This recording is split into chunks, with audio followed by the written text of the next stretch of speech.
Respiración celular, el ciclo de Krebs.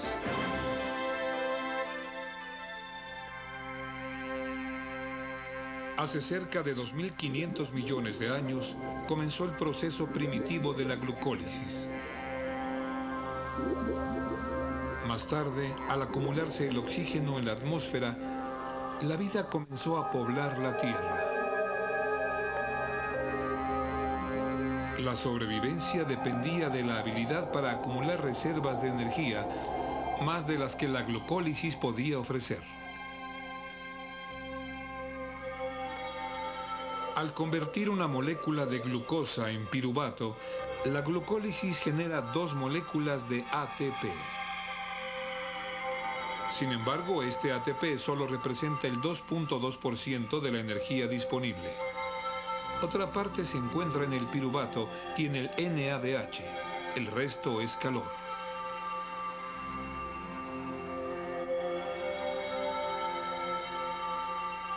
En la segunda fase de la respiración celular, el ciclo de Krebs libera más energía al metabolizar el piruvato. El ciclo de Krebs adquirió su nombre del químico británico Hans Krebs, que siguió la huella del piruvato más allá de la glucólisis.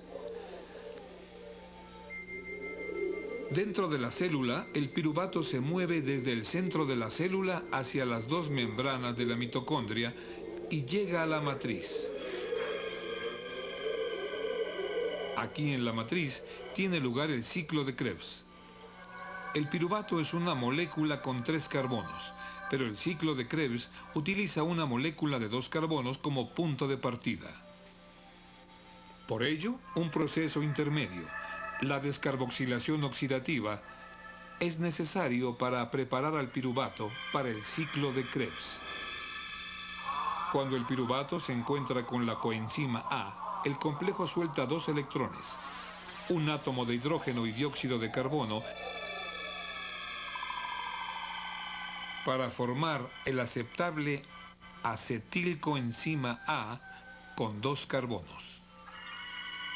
Los electrones del hidrógeno son recogidos por un NAD+, formando un NADH, un transporte intermedio de energía.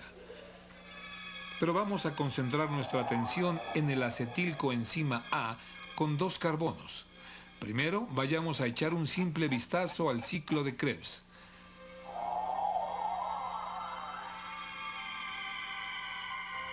El acetilcoenzima A con 2 carbonos se une al compuesto residente de 4 carbonos y produce un compuesto de 6 carbonos. En las acciones sucesivas se sueltan 2 átomos de carbono, pero lo que nos interesa son los agentes de la liberación de energía ATP y los transportes intermedios.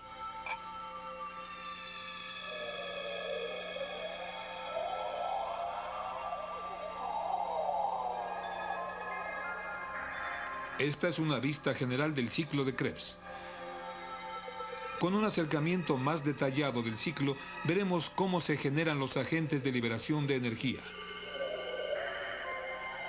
El acetilcoenzima A se topa con el oxaloacetato de 4 carbonos.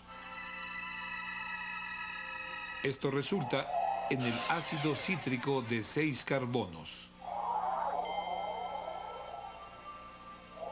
El ácido cítrico suelta agua y forma aconitato. El aconitato recoge agua y es transformado en isocitrato. El isocitrato se encuentra con un NAD+ y forma el transporte de energía NADH, oxalosuccinato. El oxalosuccinato suelta una molécula de dióxido de carbono y se convierte en ketoglutarato, con 5 carbonos. El ketoglutarato se topa con la siempre presente coenzima A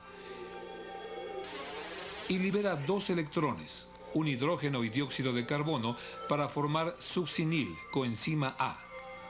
Una vez más, dos electrones de hidrógeno forman un transporte de energía NADH. Sin hacer nada, el succinil coenzima A reacciona con el NDP y el fosfato, liberando coenzima A, ATP, y formando succinato.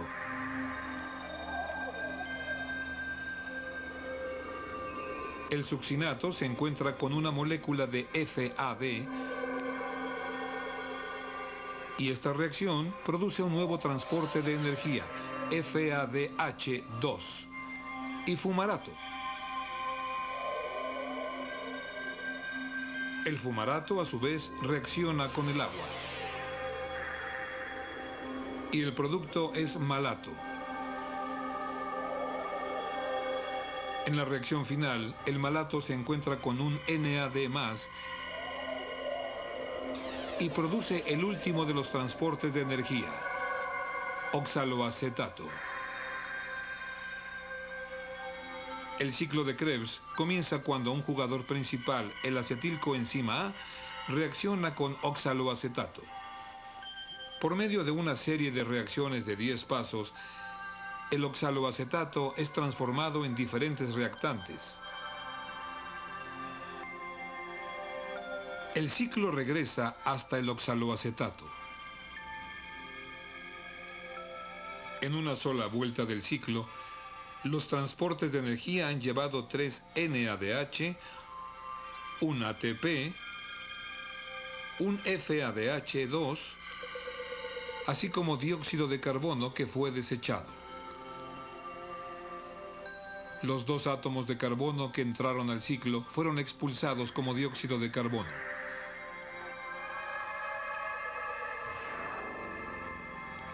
El propósito del ciclo de Krebs es producir energía útil. Por tanto, la energía que entró como acetilcoenzima A fue transferida al ATP y a los transportes de energía intermedios.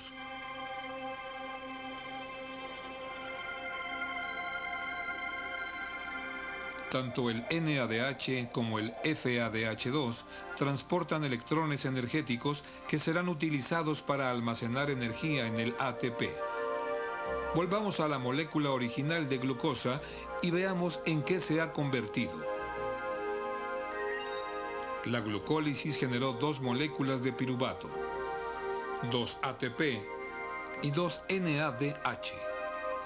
Los 2 piruvatos entraron a la descarboxilación oxidativa y produjeron 2 moléculas de acetilcoenzima A, 2 moléculas de dióxido de carbono y 2 moléculas más de NADH.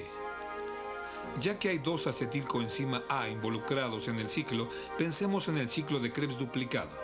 Vamos a sumar el producto final, 6 dióxidos de carbono, 10 NADH, 2 FADH2 y 4 moléculas de ATP.